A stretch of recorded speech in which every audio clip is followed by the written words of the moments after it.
As obras da misericórdia espirituais e corporais.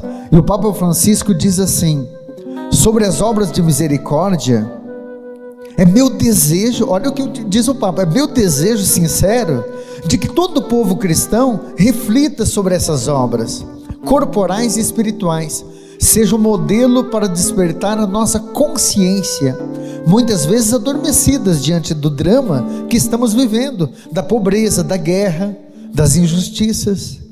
Precisamos entrar cada vez mais no coração do Evangelho, onde pobres são os privilegiados e a misericórdia de Deus é infinita.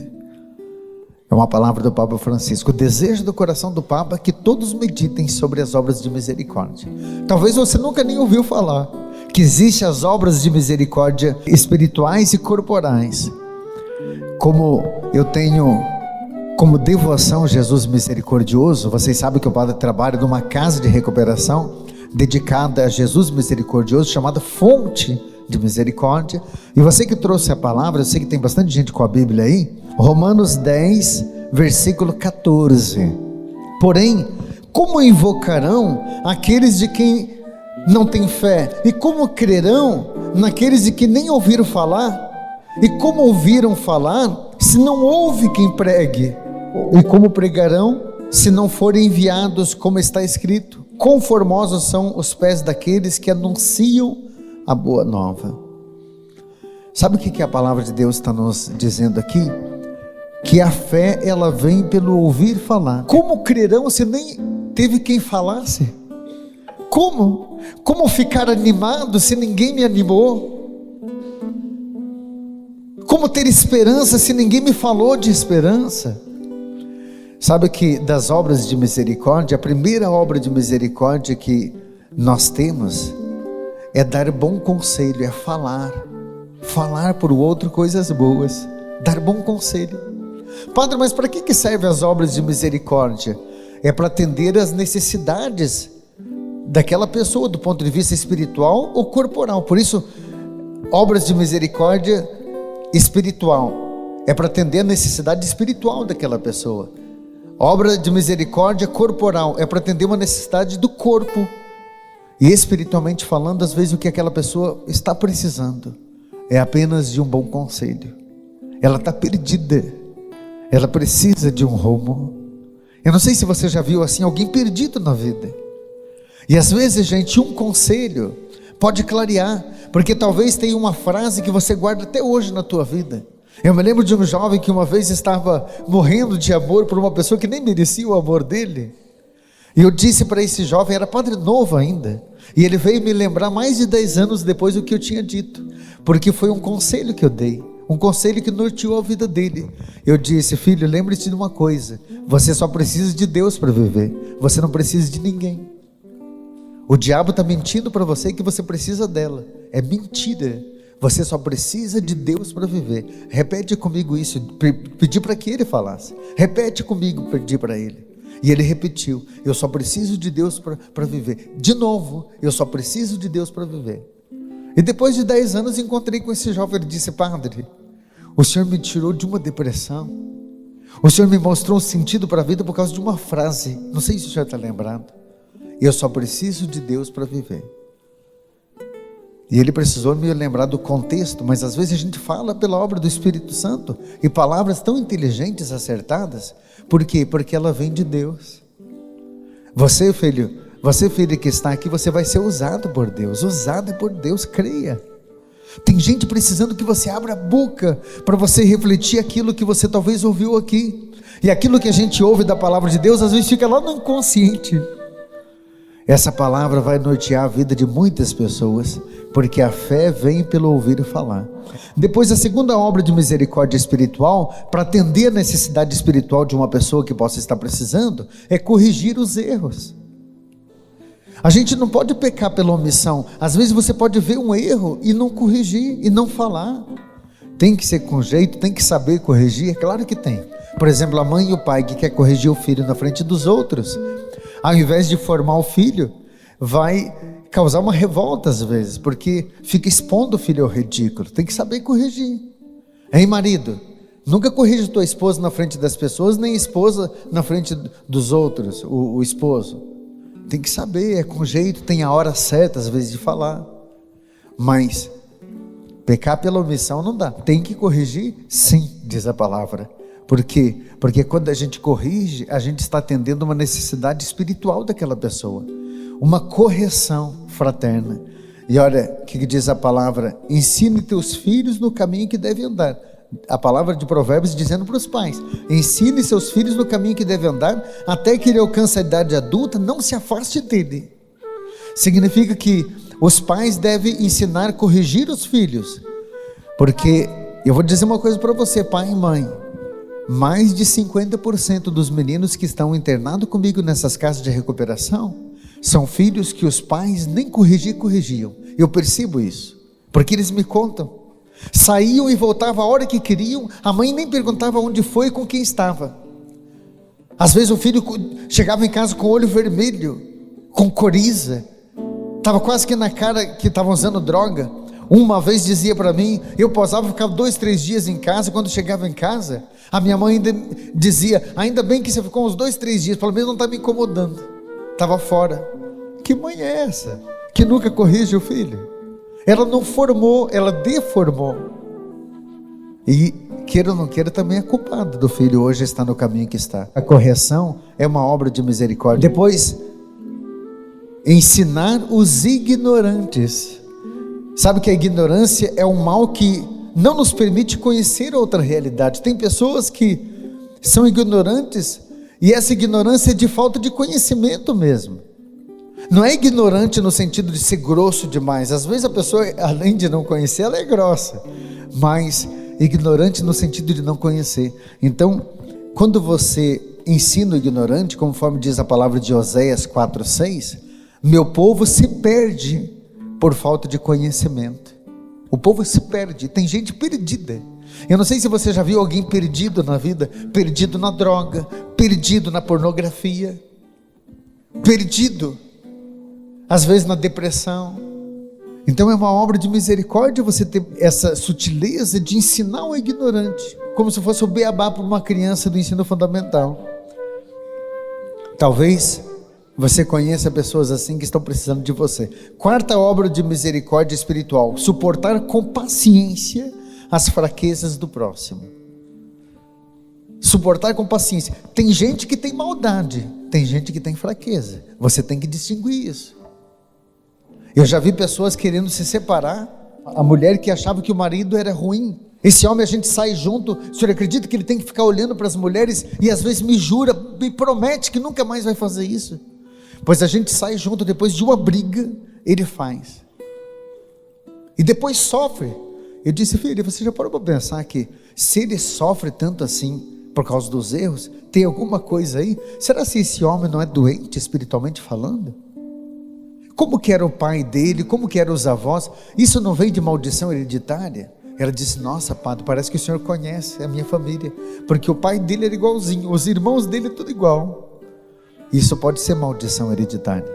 E essa mulher fez um tratamento espiritual para o marido, e hoje o homem é uma bênção. Você está entendendo que ela conseguiu entender essa diferença da fraqueza, da maldade? Porque ter paciência com a fraqueza do próximo é uma obra de misericórdia. Essa pessoa é fraca, essa pessoa está na droga, essa pessoa está no mundo do crime e não consegue sair daí, é fraca, parece que não aguenta uma brisa. Às vezes até pessoa que está em depressão, a família fica dizendo que é frescura. Me dói na alma quando eu ouço isso. Mulheres que vêm, homens que vêm em depressão dizendo: padre, as pessoas ficam achando que eu sou preguiçoso porque eu não saio da cama, eu sou fraca porque eu não consigo vencer essa depressão. Gente, as pessoas estão doentes às vezes. Não ter paciência com a fraqueza do outro. Cada um, porém, é tentado, é arrastado, diz a palavra, seduzido, atraído, enganado pela sua própria concupiscência. Significa pela sua própria fraqueza.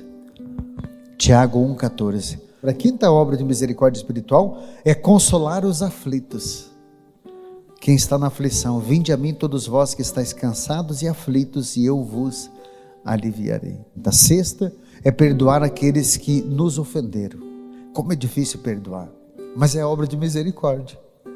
É você olhar para o outro que te ofendeu e pensar assim: se Deus me manda perdoar, não é por ele, mas é porque Deus está me pedindo. E sabe por que Deus te pede para perdoar? Escute o que eu vou dizer, porque é importante. Sabe por que Deus pede para você perdoar?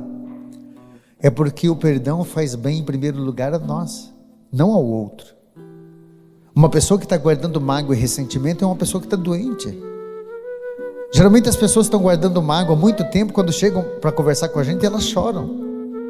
Pode só de lembrar do que aquela pessoa me fez, e ela já começa a chorar, ela está angustiada, e vai ver na internet, no Facebook do outro, ele está viajando, está malhando, não está nem aí, até esqueceu o que fez. É você que está sofrendo. Então a palavra de Deus chega a dizer em Mateus 5:23, portanto, se estiver para trazer tua oferta diante do altar, mas lembrar de alguém que fez o mal contra ti, primeiro levanta-te e vai pedir perdão. A palavra de Deus está dizendo que quem tem que ir pedir perdão é você, não esperar o perdão do outro. É complicado a gente entender a palavra de Deus, né, gente? Mas quando a gente entende que é uma obra de misericórdia, você começa a entender tudo. Se Jesus me perdoa sempre, por que eu não posso perdoar o outro? Se o perdão vai fazer bem para mim, por que ficar guardando essa mágoa? Você não esquece essa traição nunca, filha. Você não esquece aquela palavra que teu filho te falou, a tua filha, a esposa. Você não esquece aquela pessoa que denegriu tua imagem, aquela pessoa que talvez te enganou, fez você perdeu bens materiais por causa dessa pessoa. Isso te mexe. Aquela pessoa te trapaceou. Você tem que ter saúde espiritual. Nada pior nesse mundo do que você estar sendo crucificado, morto numa cruz, e olhar para baixo, ver aquelas pessoas ainda rindo da tua cara. É o que o Senhor passou, e ainda diz: Pai, perdoa, eles não sabem o que fazem. Olha a obra da misericórdia aqui. A sétima obra da misericórdia espiritual é rezar pelos vivos e pelos mortos. Rezar pelos vivos e pelos mortos. Por isso também não cessamos de orar por vós, para que nosso Deus vos torne dignos da sua vocação e cumpra todo o poder, todo o propósito, toda bondade, toda obra de fé, a fim de que o nome do Senhor seja glorificado. 1 Tessalonicenses 1, a partir do versículo 11, rezar pelos vivos e pelos mortos, é obra de misericórdia, e é só quem tem noção de misericórdia para fazer essas coisas, é só quem é muito misericordioso. E eu vou só citar aqui as obras da misericórdia corporais. Então as espirituais é dar bom conselho, corrigir aqueles que erram, é ensinar os ignorantes, suportar com paciência as fraquezas do próximo, é consolar os aflitos, é perdoar aqueles que nos ofenderam e rezar pelos vivos e pelos mortos. As corporais, elas estão baseadas na passagem das bem-aventuranças, Mateus 25:35. Eu tive fome e me desses de comer, tive sede e me desses de beber, era peregrino e me hospedastes, estava nu e me vestisses, adoeci e fosses me visitar, estive na prisão e fosses me ver. Então os justos responderão dizendo: Senhor, quando é que te vimos com fome, te demos de comer, com sede te demos de beber? Como te tivemos que estrangeiros e fomos te visitar, nu te vestimos? Quando te vimos enfermos e fomos e te visitaram na prisão?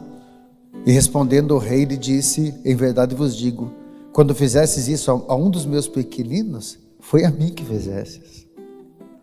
Então quando a gente faz o bem atendendo às necessidades corporais, é o Senhor. E aí o Senhor continua, e Ele vai dizer: bem-aventurados aqueles que são perseguidos, caluniados, aqueles que têm fome e sede de justiça. Bem-aventurados são esses. E a primeira obra da misericórdia corporal que nós temos é dar de comer a quem tem fome. Pelo amor de Deus, uma pessoa que nega um pedaço de pão para o outro, uma pessoa que nega um prato de comida, essa pessoa não tem nada de noção de misericórdia. Então as obras da misericórdia corporais, em primeiro lugar, é dar de comer, e depois dar de beber a quem tem sede. Isso você está fazendo para o próprio Jesus, diz a palavra. Terceira obra de misericórdia, vestir quem está nu. Às vezes aquela pessoa está passando frio mesmo. E não adianta a gente ficar inventando desculpa. Eu vou dar comida para a pessoa trocar por droga. Eu vou ficar dando roupa para essa pessoa. Ela com certeza vai vender. Filho, para de inventar desculpa. E faz a tua obra de misericórdia, porque não é para aquela pessoa que você está fazendo, mas acima de tudo é para o Senhor. É claro que uma das obras de misericórdia que nós temos aqui é acolher os peregrinos. Você não vai acolher qualquer um que bate lá na tua casa, né? É claro que você não vai, porque a gente às vezes peca pela ignorância. Então veja, dar de comer a quem tem fome, dar de beber a quem tem sede, vestir os nus, visitar os doentes, hein? Às vezes até o parente, alguém que está lá no hospital, você não vai. De vez em quando você tem que fazer uma experiência, hein? Já foi no Erasto Guettner, né, lá para você ver os doentes? Você já fez uma visita no Pequeno Cotolengo, pessoas que têm transtornos mentais, doenças mentais? Já foi visitar a Fonte de Misericórdia? Tem pessoas doentes, porque a dependência química é uma doença. Você precisa fazer isso, hein? Depois, aqui, visitar os presos. Eu sei que é um pouco mais difícil, mas eu já vi pessoas dizendo: ah, padre, tinha uma pessoa lá, parente meu, que estava preso, eu não fui. Porque tem que passar por aquela humilhação de ser revistado. Poxa, mas era sangue do teu sangue. A gente só não erra mais, às vezes, por falta de oportunidade, hein? Não dá para cuspir para cima, não. Eu tenho visitado muito preso na penitenciária, como capelão penitenciário, e digo isso para vocês: não cuspa para cima. Então visitar um preso, né, sobretudo quando é um dos nossos, é obra de misericórdia, filho.